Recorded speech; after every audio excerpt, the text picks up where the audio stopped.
And welcome back, everybody, to another episode of the Always Pressing PGA DFS podcast, previewing the 2023 Tiger Woods Invitational at Riviera Country Club, aka the Genesis Invitational. We're all ready for this one. It's going to be awesome. Check out the podcast on Twitter at Always Press DFS. I am at BD Endrick, and my co-host is always on Twitter at DFS Golf Gods. Jesse, how are we doing, my friends? I'm doing well. Did you get to watch much this week? I watched a Golf? lot, actually, between either live or replays at night. I was glued to this. I literally didn't go to a Super Bowl party until It was why over. am I blanking on his name all of a sudden? Scheffler? Our Canadian buddy. Nick Taylor. Till Taylor missed his putt on 16 for the bogey. That's when I started getting ready to go, and I realized it was kind of over. But I loved it. I love this tournament, like I talked about last week. I thought it was great. What about you? No, it was great. It was wonderful. I just had a follow-up question on that. Did you realize that Sam Ryder made a hole-in-one on Saturday last year? Did you know that? Did you know he made one then? Did you know he took a picture by it this year? Did you know it was the greatest moment of his life?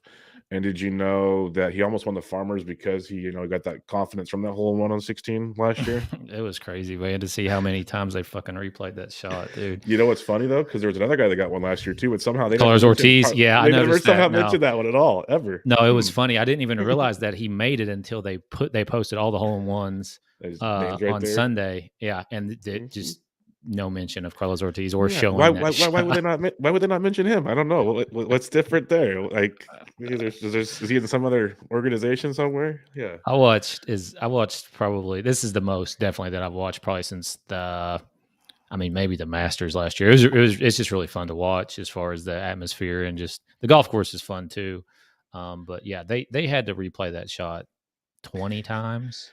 Yeah, it was at least minimum. like every fourth or fifth group that went through 16. It was like, maybe we'll get a hole in one today. And here's Sam Ryder. And that's all they were talking about too on Saturday. Like, like the chances are just so slim. Like, I know these guys are good, but the chances of a hole in one are just astronomical. And then of course Ricky made one on 7. That was awesome. Like, real quick on 16, which made me laugh because most guys weren't even close ever.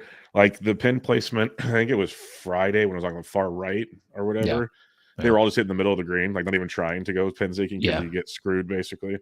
And we saw it on Sunday, but it was the far left. The guys that went for it because they had to, otherwise they played it safe too. Because if you went for it and missed, you were all down below. Like the last group, the whole entire last group. Yeah, the whole group was down there. Which is that's where I really felt bad for Taylor. It's like Scotty just gave you one possibly. Then again, Scotty still saved par because he got relief and everything. But insane. Yeah, it was still, he got relief, but it's still 2 amazing shots to get par. I'm not going to downplay the that. Up and the putt to make the putt is ridiculous. That's stones. That is stones. That's what winners do. Yeah, you're exactly right. Makes it happen. 100%. But just watching some of the shots and where I was going with this was Adam Hadwin was within 5 feet on Saturday and Sunday, which is like for people that golf, that's freaking nuts. Yeah. Like you're just thinking about it. You probably play your course a lot. I have 3 par 3s on my little 9-hole course. And if you get within like 5 feet, once a month, once every couple months or whatever, you're like, oh, sweet. He did it back-to-back days. I'm probably the hardest par 3 to do it on. Yeah, no. I mean, it's I play a little golf course and there's a couple 110-yard, par 3s. And if the greens are significantly smaller, but trying to hit the green, and every now and again I'll hit it to within 10 feet, Yeah. So yeah, I mean, his shot on Saturday was pretty cool. And then, my only gripe, I know they were itching for it, but to throw beers again and like litter that whole entire hole because Rahm made a putt. I mean, yeah. I don't want to be like the get off my lawn dude, but like there's just. I guess you just can't control it once you kind of get to that level of intoxication, I guess. That's the problem. You get to a certain level and there's no control. And it's like they're encouraging it at a point. Even the announce crew, I was like, it didn't bother me, but it felt like this year more than ever, they were like constantly talking about the buzz. Like they're making jokes about the boozed upness of it. And I'm like, whatever. Like they're embracing it. They're trying for a younger crowd. So I get it. On Saturday, as the last group, Scheffler and I think Rahm, whoever I think had one or whatever, when they were playing 18, I was just sitting there thinking like they were on 18 green, and I was like, man, these guys are playing golf in the middle of a party. Yep. I mean, that's exactly what it is. Like, it's like, imagine like having a wedding and then having a reception and people are just playing golf in the middle of your wedding reception. Yep. No, it's a great way to put it. It's like think about the scrambles you played in, where there's always at least one or two guys in every scramble group just pie-eyed by the end of the round, just because that's what they do.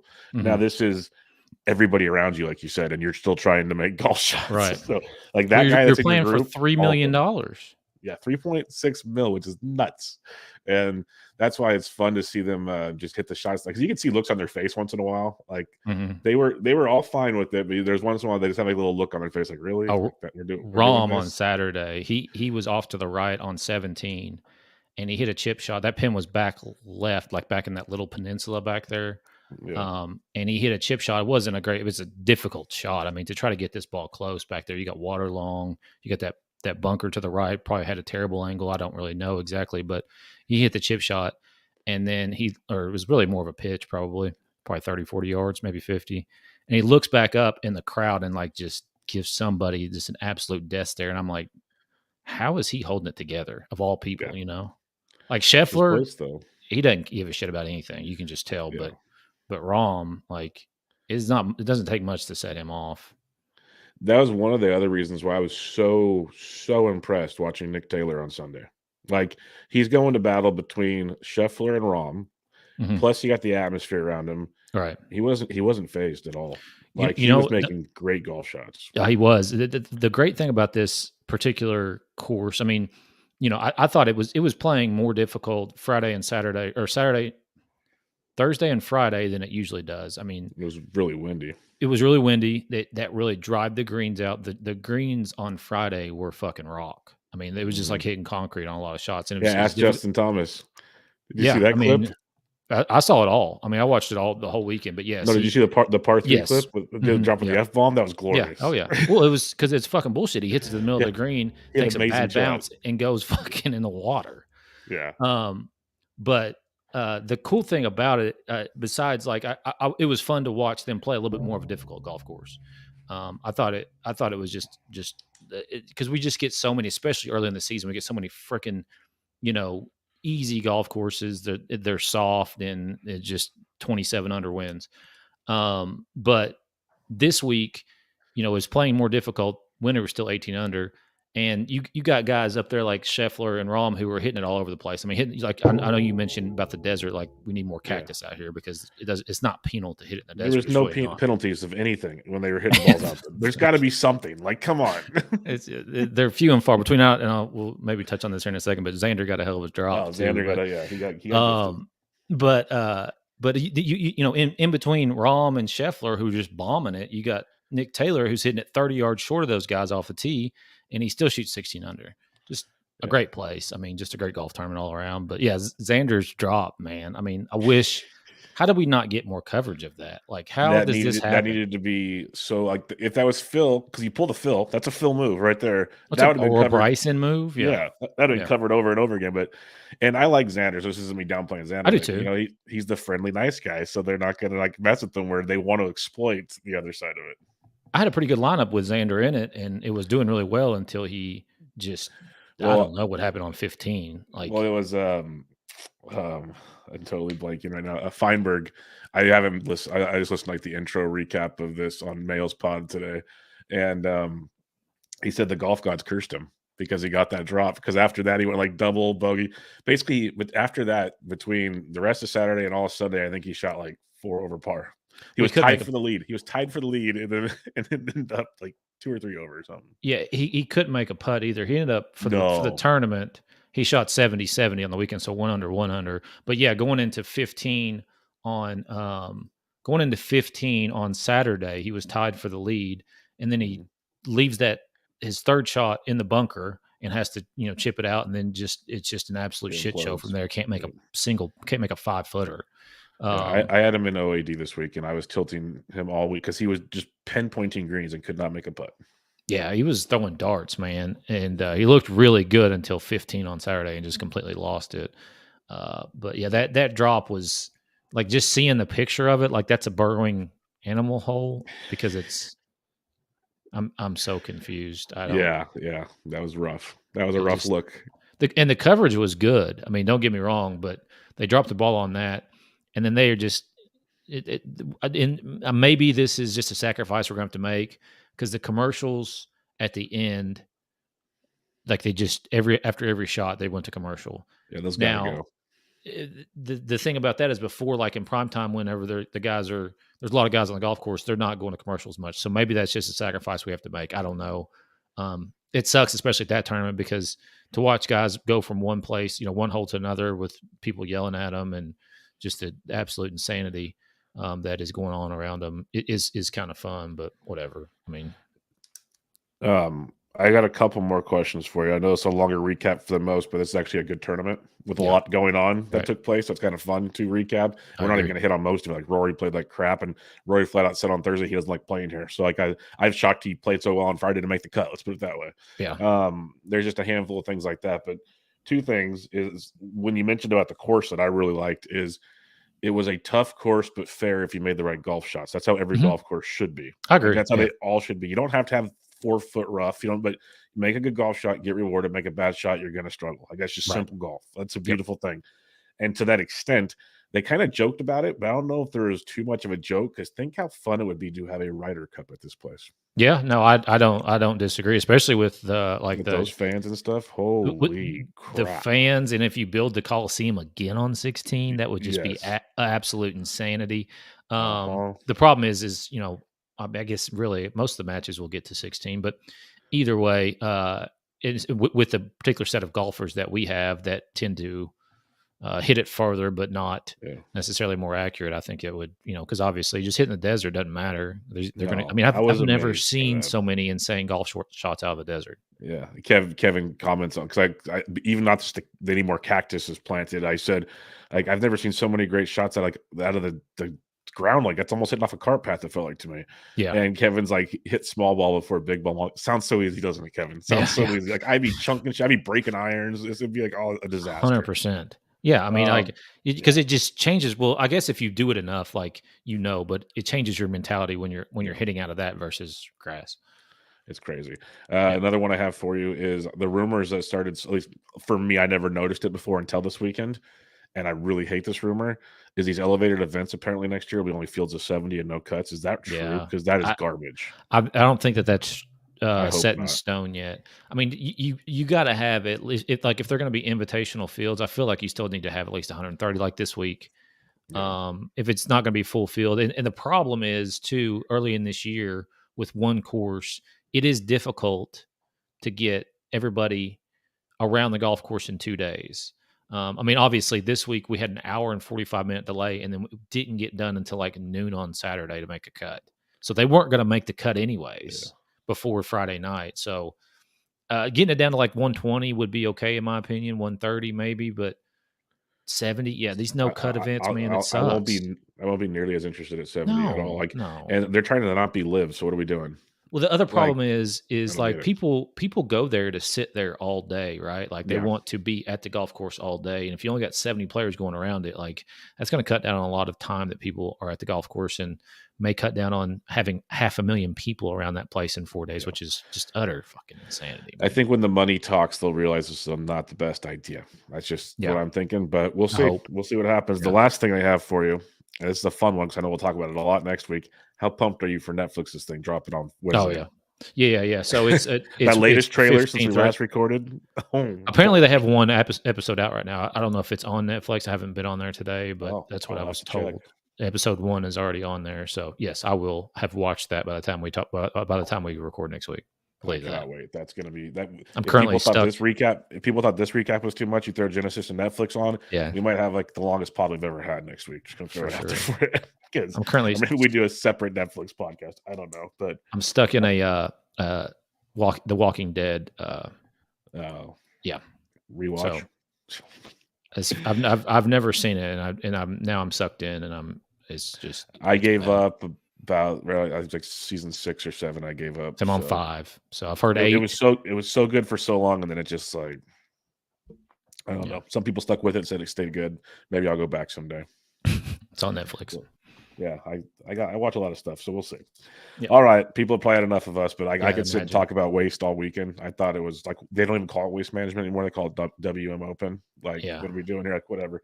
Which But is a whole again, nother story. Why would you want to like just change your name to WM? yeah, Whatever. I thought about that all weekend just because I mean that's a dumb thought of mine, but literally every time they say WM Open, I'm like, it's waste management. How hard is it to say that? Like, it's not hard. Everybody knows it's the waste management because also you get wasted at the waste management. Like, there's a whole The thing to wasted this. management. Yeah, I'm like with you. come on, people, branding. Yep. But like I said, I could talk about this. I love that golf tournament. It was great, and I know I'm not alone. So let's go to LA though, the Riviera Country Golf and Country Club for the Genesis Invitational Tiger Woods tournament. Jesse, why don't you give us some past event history? Yep. Last year, Joaquin Neiman, rest in peace, 19 under, 2 shots over Morikawa and Cam Young. 2021 edition was Max Homa, 12 under in a playoff over Finau. Adam Scott won for the second time in 2020. The first time was back in 2005. 2020 edition, 11 under, 2 shots over Scott Brown, Sung Kang, and then Matt Kuchar. And 2019 was JB Holmes. That just seems like that was 15 years ago. He took out JT on 36-hole playoffs when he was playing so slow, and JT was even getting pissed. Yeah. And so 14 under, 1 shot over JT. Bubba Watson, RIP, has won this 3 times, which, God, we could talk about so much stuff with golf. Did you see Bubba's videos? Yeah. Good Lord.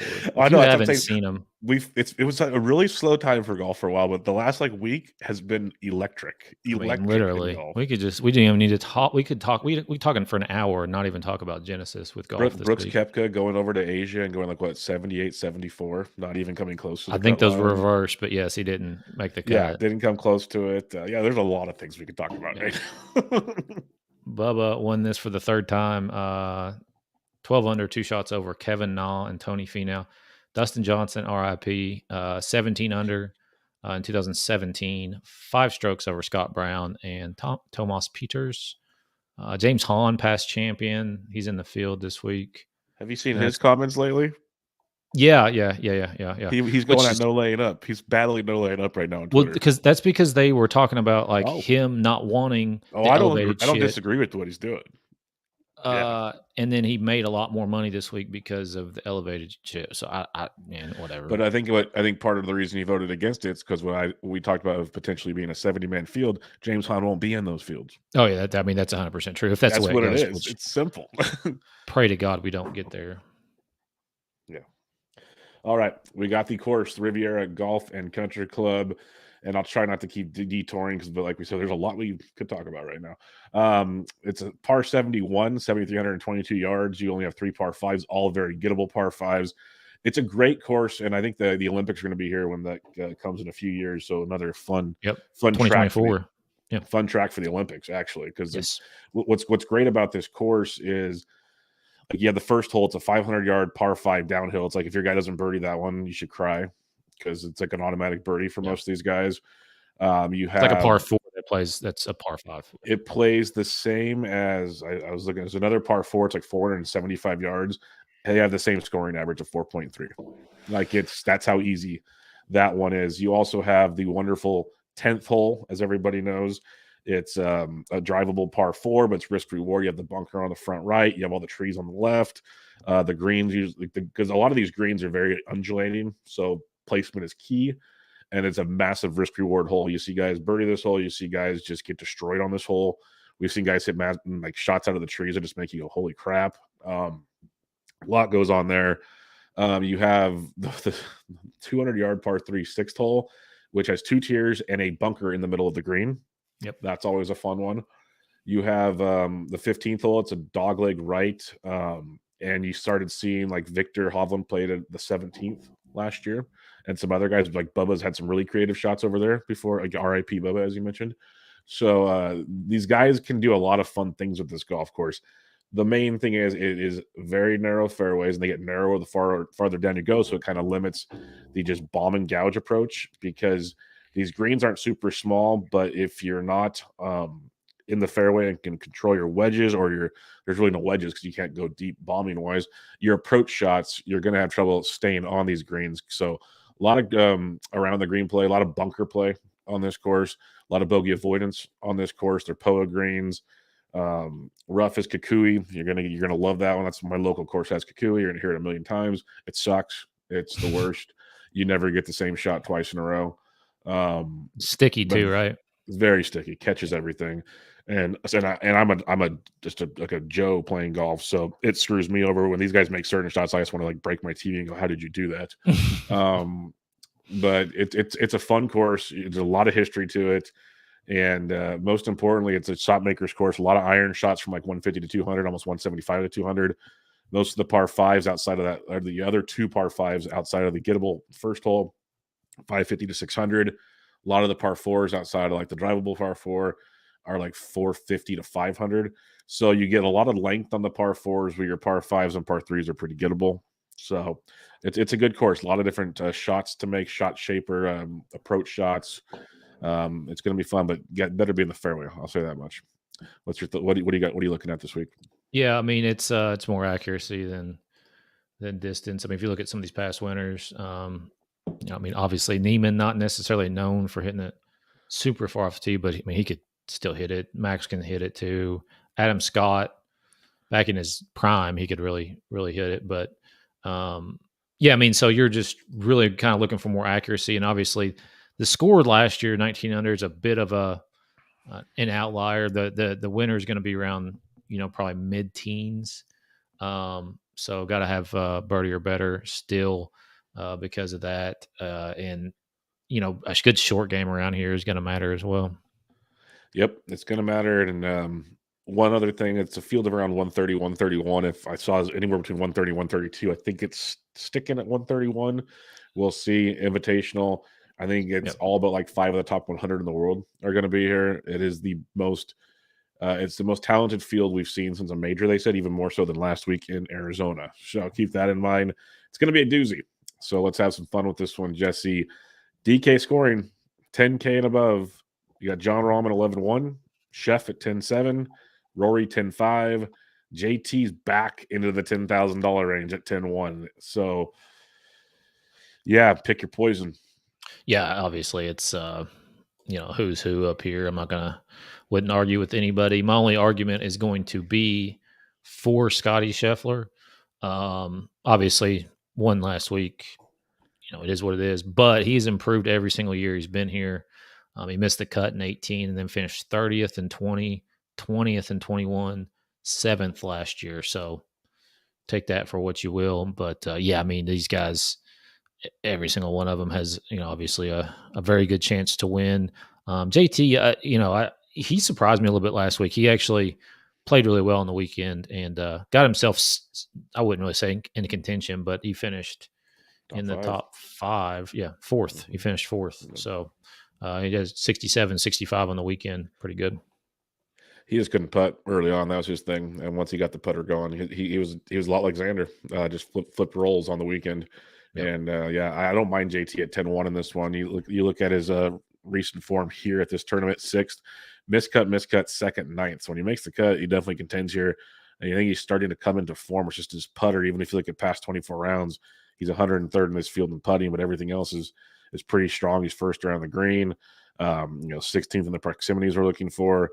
He's like, these guys are all elite. Like, he's 12th in my model, Rory's 2nd, Scheffler's 7th, Rahm's 6th. Like, my model's probably broken the fact that Rahm's not first. I don't know why that's the case, but I think JT's a very interesting spot here because I think Rahm and Rory are the two popular picks and probably for very good reasons. Not going to disagree with that. So go into Scheffler or Thomas could be a nice little pivot in this range. And I'm kind of starting to like Thomas a bit here. And I don't know, because if you would ask me this question on Friday afternoon, I probably told you you're crazy. But watching what he did over the weekend kind of got me back thinking JT might be here. Especially when you talk iron play, he is one of the by far better iron players in golf. So right. that intrigues me quite a bit. 9K range, you got Xander at 99, Max Homa 97, Finau 95, Sungjae 94, Morikawa 93, Burnsy, your boy, played well on the weekend at 91, and Cantlay at 9,000. Yeah, another good section here. So what do you like, Jesse? Yeah, so at the top two, Xander and Max. I mean, obviously Max has won here before. Xander's course history is really good: 13th, 15th, 23rd, 15th, 9th, and coming off that top 10 last week. Again, it was a Saturday. One bad shot derails the rest of his. I really expect him to bounce back pretty well this week. So I like those two up top, and then also Morikawa, who missed the cut last week, but second here last year, 43rd the year before, and 26th and 20. So obviously the course history is there, and was playing really solidly before the miscut last week. He finished third at the Farmers and second at the Tournament Champions. We're on this. Oh, sorry. I got one more, and it's Sam Burns. Yeah.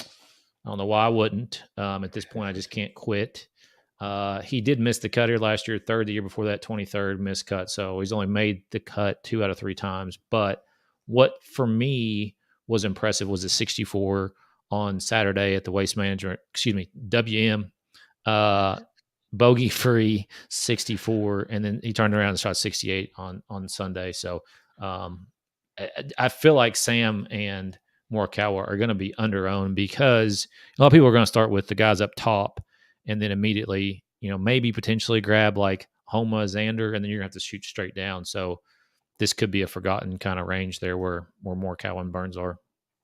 No, it's a great point. Like Homa and Xander should be very popular unless, they don't want to go stars and scrubs.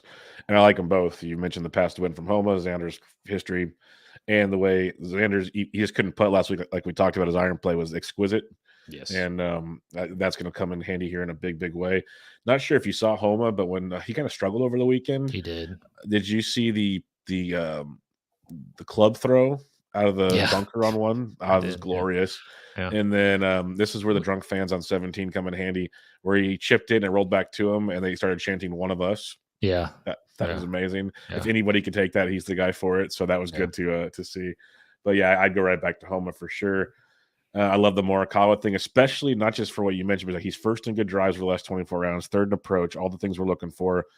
And a lot of people off the miscut will kind of like be like, oh, he's broken or something like. And then you mentioned coming into last week how great he was playing. I think I'll go right back to that and get him back on POA, which he knows very well. So I like those three. If I got to throw one more in here, I keep loving Sanjay in tournaments. I keep talking about because he's a birdie machine. He's fourth in my model here. He's like ninth in strokes gained total, if you care about that. But I guess concern I have with him, but it's just been a Sungjae thing. He's 33rd here last year, didn't play in 21, missed back-to-back cuts. So his course history isn't great, but he's coming in 6th, 4th, 18th, missed cut 13th, playing very, very well. Like 4th of the Farmers, that says a lot because I like to see how these guys play. The Farmers coming in here, a lot of similarities to me in the difficulty of a golf course. So I do like Sanjay. He'll come in probably very low owned in this range if you want to be a little bit different. 8K range, Vic Hovland, Cam Young, Zalator, Spieth, Tommy Kim. Can we just change Tom Kim's name in the database, please? Like, we all know this. Jason Day, Matt Fitzpatrick, Hideki Matsuyama, Tyrell Haddon, Adam Scott, and Justin Rose coming back after his Pebble W. Some fun stuff here, as you'd expect. Yeah, I mean, Hovland, is he going to be chalk? Immense chalk. Like, when you come 4th and 5th in your 2 appearances here, all of the chalk, all of it. And I think it's good chalk, honestly. Yeah, it's hard not to play him after those. It's a mispricing. Yeah, I mean those two, his 2 appearances here, 2 top 5s. That's pretty insane. He shot 2 under for the tournament last week, so they finished 42nd. Not great. But before that, 13th, 18th. So won the hero. I think he's fine. Like Cam Young is interesting to me because he finished 2nd here last year. Yep.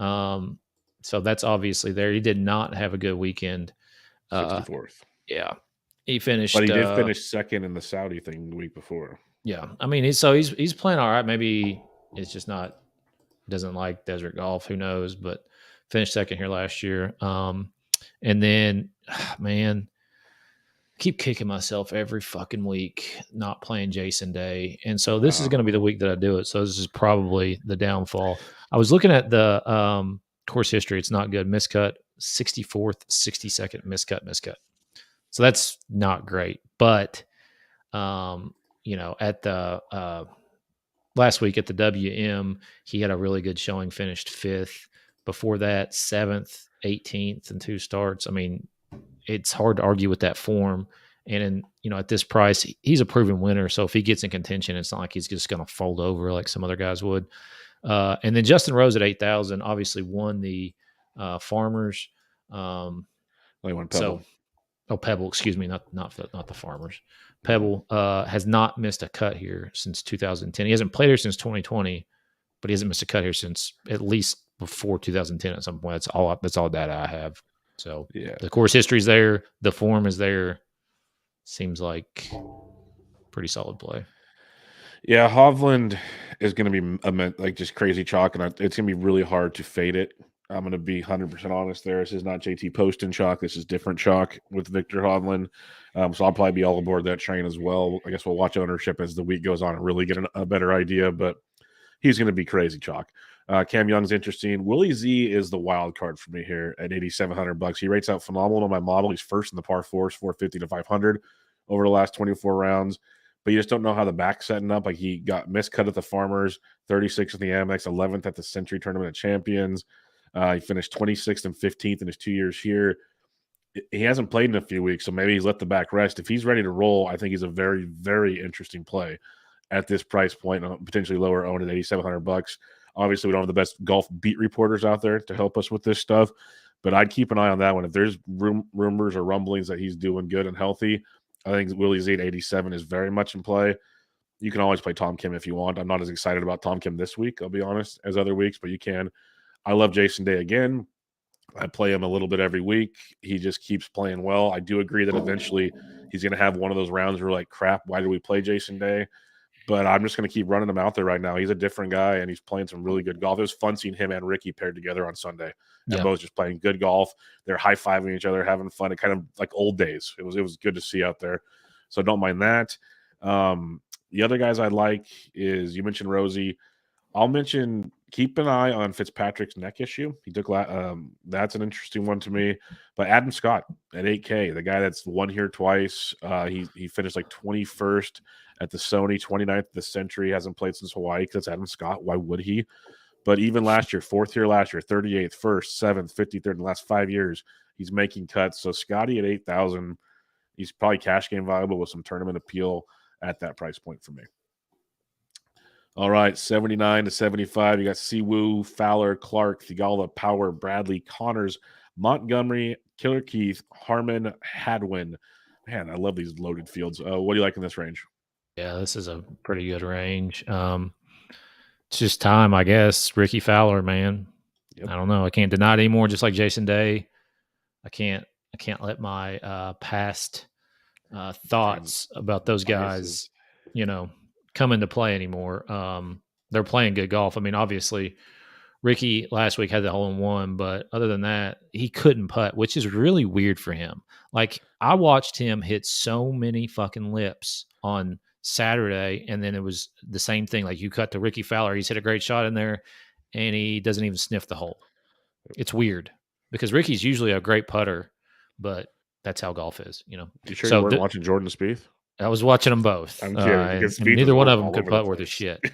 The thing is once Ricky gets, is going as far as his putter, he's going to, as far as his ball striking right now, it's going to be one of those things where, he ends up in contention probably. What's his course history? 55th, 20th miscut, 67th, 35th. So, I mean, not great necessarily, but for $7,800 or $7,900. Right. He was not doing well for a while. I think Siwoo's fine. Thigala, another guy who's made 2 of 2 cuts here, back on the West Coast. He played golf at Pepperdine, which I think is in the LA area. LA. It's right out down there off the coast. Yeah. So similar conditions. I'm sure he's been around Riviera plenty. And then Wyndham Clark, who had a great showing last week and has pretty good course history here. He is $7,800. Yep. And 8th, 2021, 17th here in 2020. So pretty good. Mix that in with the way he's playing right now. Keegan, 7,700 as well. I think he is he's hitting it well enough He started off really hot last week and kind of fizzled out, but coming off a second place finish at the Farmers and made cut last week, I think he's fine. Course history is okay. And then Adam Hadwin, man, another guy. I'm just going to, I guess, have to bite the bullet now. He missed the cut here last year, but before that, he was 26, 26, 75th, 6th, 34th, 16th. Course history is good. The form is there. Another guy who, is very much in play this week at $7,500. Yeah, I kind of like the top and the bottom of this range. I'll keep going to see who he's 8th in my model. I think I recommend him every week, and I just keep playing him. He's 6th in opportunities gained, 8th in bogey avoidance over the last 24 rounds in this field. And you look at his just recent form here: 23rd at the Phoenix Open or WM Open, 25th at the Farmers, 22nd at Amex, won the Sony, so he's top 25 or better in his last 4 events. And he's 73rd miscut, 37th third in his last 4 years here. So I'll keep going to Si Woo. I like Ricky with you as well. I'll jump on that train. Wyndham Clark, I'll be there as well. I think Keegs is interesting. So we're on the same page there. If you go to the bottom of the range, I'm looking at guys like Brian Harmon at $7,500. He's made 3 straight cuts here. Not great finishes: 43rd, 47th, 51st, coming to the 42nd at the WM Open. So he always kind of intrigues me on kind of a shot maker's course that you can lay up on. I've had one checked off here as well for the same reasons you mentioned. And I think that's all I had for this. Yeah, Harmon and Hadwin. Harmon's 16th in my model. He rates out really well in almost every category. So that's surprising because his finishing positions aren't showing that. But yeah, we're in the same spot there. I really like that Si Woo, Ricky, Wyndham Clark area in the top area here. 7K to 74. I'm not going to read them all, Jesse. So who do you like here? There's way too many. 7,300 JT Poston, right? Go right Obviously, missed a cut last week because everybody and their mother was going to play him. He was 6th, 20th, 21st in his 3 starts this year. Pretty solid. His course history miscut here last year, but 43rd, 30th, 28th, 17th. I mean, if you loved him last week at 20% owned, I don't know why you wouldn't go back this week at much less ownership. Herbert, Lucas Herbert, I think we talked about him a couple weeks ago. I can't remember exactly. He's never played here, but I swear he played somewhere recently. He's played on the Euro Tour, and they're showing clips of him playing in the snow to get ready. He hasn't played since the BMW Championship. My model likes him quite a bit. That's the reason I got him checked off here. So might rethink that one. Taylor Moore is another guy who had a pretty good showing last week. He was kind of close to the top of the leaderboard for a little while. Ended up finishing. Yeah, there it is. T14, which is a solid finish for Moore. 21st here last year at this golf tournament. And then Bo Hostler, man. Did you see what he shot on Sunday? He was at 63. Yeah. The best round of the day. 48th, 15th miscut in his 3 appearances at this course. And obviously had a solid tournament last week and come out the 11th place finish at the AT&T before that. So 7,200 Bo Hostler would be my last guy in this range. Yeah, this is an interesting one here. Like I have KH Lee checked off at $7,400. He's 11th in my model, 8th in proximity, 150 to 175. He's 42nd last week, kind of just puddled around, but he's 26, 66, 13, 25th here in 4 straight years, finishing T26 or better in 3 of the 4. So I like that quite a bit from Mr. KH Lee. Nick Taylor, I'm kind of torn here because we obviously saw what happened. He's 2nd, 20th at Pebble, miscut the Amex, 7th at the Sony. So he's playing really good golf. And then you look at the tournament here, 20th and 21, miscut in 20, 33rd, 41st. So he's played well here. It's like, how does he bounce back after being in the final grouping and kind of I wouldn't even say slip away, just didn't have enough at the end to make it happen. I'm kind of intrigued by that one to see how it plays out, but you might get, and he might be chalky. Like I got to see the numbers here because if he's not going to be chalky, I might go back to Nick Taylor here. He's played very well here. He loves California golf. He is, he played at Washington Pac-12, so he's played down here many times probably. So that intrigues me with him as well. I have JT Poston checked off for everything you mentioned. That's one thing I'm trying to do more of this year. When a chalky guy misses the cut, I almost want to play him automatically the following week. We know. I mean, it'll be so much less. It might be 5% this week. Well, it's the game of golf. Like if the guy is good, he had one bad week. Trust how good he was. Like you said, if you liked him last week, why wouldn't you like him this week? He really had one bad round because Thursday was just awful. And then I think he shot even par, 1 under in the next day. So yeah, I think he's an interesting play for sure at 73. You mentioned Bo Haas. I had Taylor Moore checked off, really coming in, playing some good golf. And the last two I'll mention here is I'm a sucker for Thomas Dietrich, time and time again.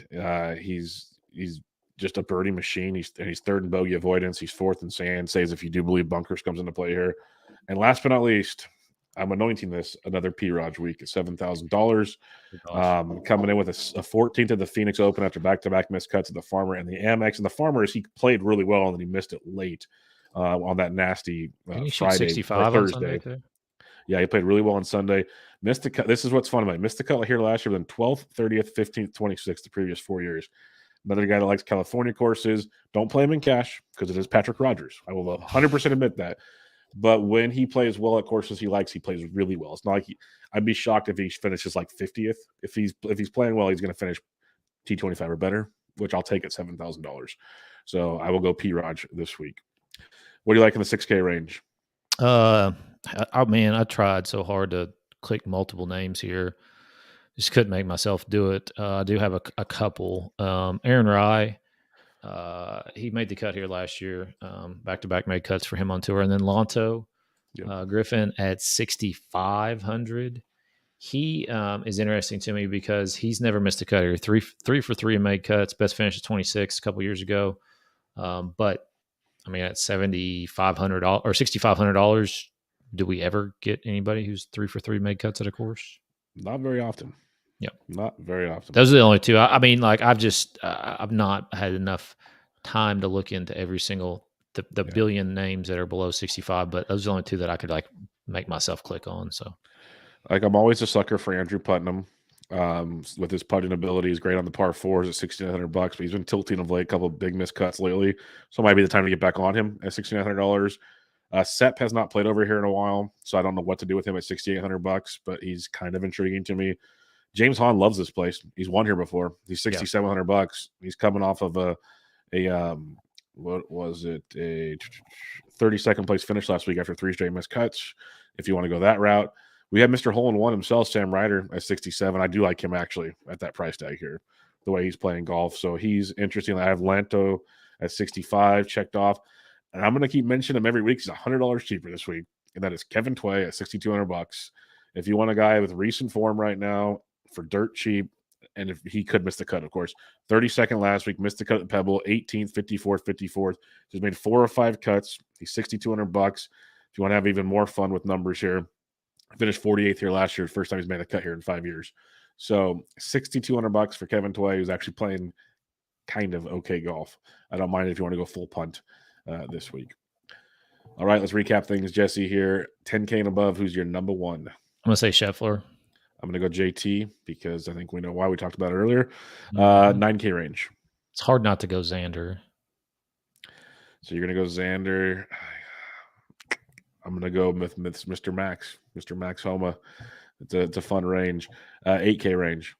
I'm going to say Justin Rose. Obviously Hovland is the play, but just to be different, I'm going to say Rose. Yeah, I'll be with you there. Hovland is the play. We all agree on that. But to be different, you go Rose. I am going to go with Willie Z. I'm really curious if he's healthy. I love that price tag for Willie Z. 75 to 79. Hadwin. That's fair. I am going to go. I'm going to go with Siwoo. 7K to 74. Taylor Moore. Taylor Moore's a good one. I will go with Nick Taylor. Give me Nick Taylor. Let's do it. Let's have some fun there. 6K range. Lonto Griffin.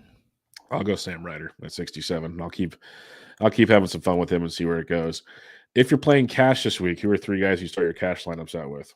Yeah, I mean, Rose and Hadwin would be 2 that I would definitely be considering to play cash with. And then Hovland. Yeah, I go like Rose, Scott, and Hovland as well. It's like that little 8K range. Go do whatever you want after that type situation. Right. If you want to start your GPP lineups, how you starting those out? Yeah, I mean, like Scheffler, Jason Day. I think that gives you a couple guys who can possibly win. And then you dip down and you got to go back to like JT Poston. I like that. Let's have some fun and go Willie Z, Jason Day, and Ricky Fowler. Have some fun with the rest of that one. That could be entertaining to me, at least. All right, the moment everyone always waits for, Jesse. Yeah. We look at DraftKings Sportsbook, and we look at John Rahm is 8-1 right now. Rory is 10-1. Scheffler's 11-1. But that means you get value on some other guys, like JT's at 16, kind of fun. I got Morikawa at 20. Who you liking this week? I mean, obviously different golf course, but Scotty Scheffler just beat Rahm and Rory, and he's third priced. 11-1 to me has got some value to it if we're going to have the Rahm and Rory at 8 and 10, Hovland at 28, Day at 40, and then Rose go back to back at 60. I don't hate any of those. Even Adam Scott at 55, if you believe in course history, he could sneak up on you here. I like the Rose call there as a potential value. It feels like cream will rise to the top out here, but at the same time, if so many top 100 guys are out here, you wouldn't be shocked if someone shows up and makes some noise. I just have a hard time clicking on any of these deep odds when looking at them. So I kind of stay inside, like Rose at 60, like you mentioned, Scott at 55. One of these days, Hideki's going to go. One of these days. I don't know when it's going to be, but his price tag keeps dropping. He's down to 45 this week. So he'd be a guy to keep an eye on for me as well. I guess Cam Young at 35 did finish, really well here last year. He'd be a one to keep an eye on too. What about Tiger Woods at 130? Did you talk about Tiger? Did you mention Tiger? No, I never played Tiger. Skipped right over him. Just skipped over the GOAT himself. Like, I can't wait to watch him. I'm going to watch every second I can of him, but I think we're both realistic about this as well. It's crazy how the dude tweets out one thing and like Twitter for 30 minutes was nothing but Tiger Woods is playing golf next week. Well, even the guys on the course, because I guess they were all talking early on Friday, like, is he going to play? Is he going to play? And then when they were coming off, I can't remember what reporters were saying, we're letting every guy know. And he says, like, the looks on their face, the excitement, like they were all pumped going, Tiger's playing. That's going to be great. So I can't remember who said, I think it was Michael Kim or something. He's trying to build a Twitter presence. He said, just let Tiger Woods drive a golf cart and let him play. I said, I'd be all for it. Let him have one. Do it. I know he won't. That's what and Kim followed it up and said, A, the tour would never allow it, and B, Tiger would never do it. Like, he flat out said it, but I'd be all for it, man. Let him go. Right. Like, the more Tiger we get out there, the better. I don't care how it happens. Just I agree. 100%. So, but yeah, I think we're both realistic. Dude's got plantar fasciitis. It's a difficult golf course. Of course, he's never won to begin with, which is shocking to say. Like, those words came out of my mouth. But it'll just be fun to see him out there. I'm just not going to put my American dollars behind it. So that's the way I look at it. I'm with you. All right, final thoughts for Riviera Golf and Country Club, the Genesis Invitational. I got none, man. It's going to be a fun weekend again. Yep, it's going to be a fun one for sure. Hope you guys enjoyed the show. We had a lot of fun, as you can tell, with the WM Open. And then we got Riv this week. We got some fun golf coming up here, Honda, API, and eventually into this tournament with a green jacket involved in it. That'll be fun as well. So fun stretch of golf going to Florida after this and getting it going. So if you guys have any questions, hit us up on Twitter at DFS Golf Gods. For Jesse, I'm at BD Entrick. We'll catch you guys next time. This was the Always Pressing PGA DFS podcast for your 2023 Genesis Invitational. Catch y'all later.